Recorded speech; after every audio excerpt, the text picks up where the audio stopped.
Hey everybody. So welcome to part 6 of my paranormal experiences and supernatural oddities stories to tell you.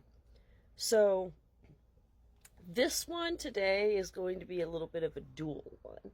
Well, I mean, maybe possibly a triple because there are more than one person connected to this, and the way, let me just get into it.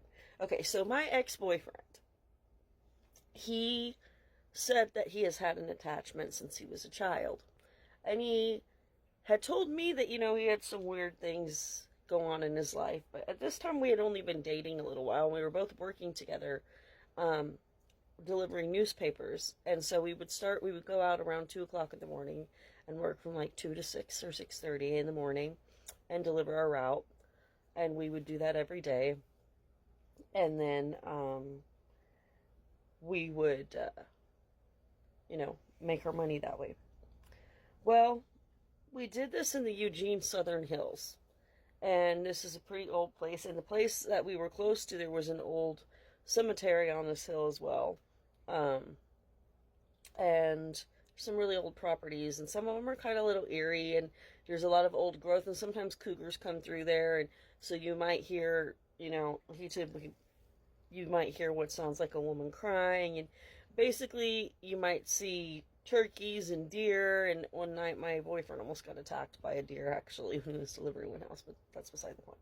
Okay, so let's go back to what the point is. That particular night, I feel like it was late September, early October, and we were doing our route, and he had gotten out of the car with a newspaper to walk across the street to do um, to deliver a house. And I was rolling a newspaper to rubber band it, and I was about to get out and go walk across on the other side of the street to deliver another house, which was considered my house. And he walked off across the street and then back behind me, kind of. So I knew what not to expect him. Well, it was kind of a misty, foggy night that night. And there was, at the end of the road, a cul-de-sac on this particular road. And there was one street lamp down there, and it kind of lit up the road down there. And, you could see the mist, and there was nothing there. There was no cars, there was nothing. It was just quiet and misty, like 2 o'clock in the morning or so. And I'm rolling rolling the newspaper to rubber band it.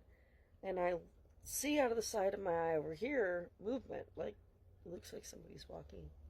And I look up, and it's a pretty eerie kind of black silhouette of a person. And they seem to have broad shoulders and you know, um, they're pretty tall, and they look like they have a masculine build. And I'm watching, and again, my boyfriend hasn't come back from delivering the house. And I'm watching this thing, and it's this person. That maybe it might be a person, as I said, it was misty. And they start walking and getting closer and closer, and I keep watching. And then all of a sudden, this weird, eerie sense of dread overcame me. And I was like, something's wrong about this. And I keep watching, and the figure walks closer, and then I can start to see that it's in like a long, like old Western leather looking jacket and boots, but it's all black. And he's got like long stringy hair, and he's wearing like an old Western hat, and it looks aged. But everything's really dark, so everything appears very black. But he keeps walking, and he starts to walk out of the mist and out of the light, so where I can't really see anymore. And I'm basically just frozen in place watching this, like, what the hell's going on? And then here comes my boyfriend in the car, and I'm still watching. I can hear him, and he's like, hey, what are you doing? Because I still haven't delivered the house I was supposed to deliver. And I'm like, there's a person. And he looks up, and he sees it for a second, and it continues to walk closer, and then it walks completely out and into the shadows and then disappears. And I was like, did you just see that? And he's like, you remember how I told you that I had an attachment to me from when I was a kid? And I was like, yeah. And he goes, well, it's an old Western bounty hunter. And he has been attached to me ever since Eastern Oregon because he had done something in the desert and got him attached to him, I guess. And he's been following him around ever since. And so I was like, okay, that's creepy, but now I know what this thing looks like if I see it. And evidently, that was his attachment. Okay, so that happens, and I don't tell nobody else about it. And a few months go by, and it's like March or April, and we've moved into a new apartment. And I'm no longer even working for the newspaper. At this point, I've gotten a new job. And I am doing customer support for a financial and banking company, I'm not going to name. And went to hang out with my boyfriend one night, and my daughter was there at the house, and she said, everything was going good. And again, this is her account. And when we came back home that night, she goes, I need to tell you something because something weird happened. And I was like, well, what's happening? What happened? And she said that she had went in the kitchen and she was starting to make something for her and her brother to eat. And when she walked into the kitchen, she looked towards the sliding glass door and she saw a dark figure that was like 6 feet tall, standing there when she turned the light on. And so it scared her, and she didn't want to go any further into the kitchen. So she said, I didn't ever go in the kitchen. I just grabbed some snacks off the fridge, and we didn't eat anything. And so I ordered them a pizza, of course. But she explained to me what this looked like, and she explained to my boyfriend, who was there too. And we hadn't told her, again, like I said, about the story about his bounty hunter attachment or what had happened to me on the newspaper route months before either.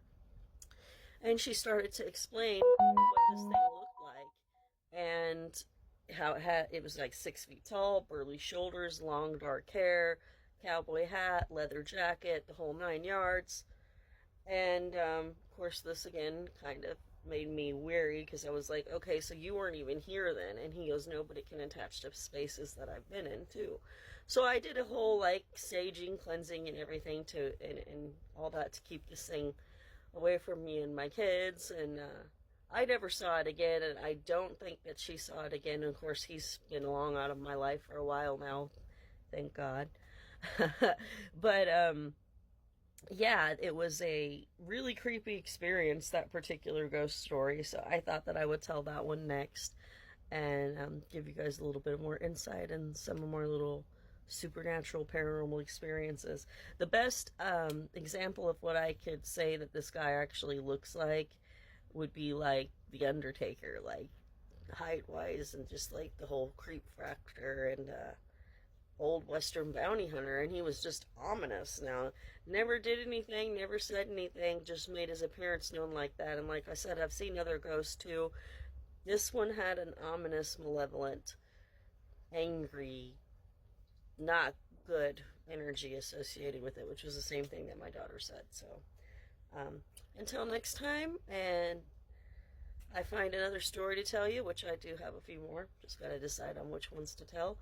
I will see you guys again later, and be in touch when I got something to talk about.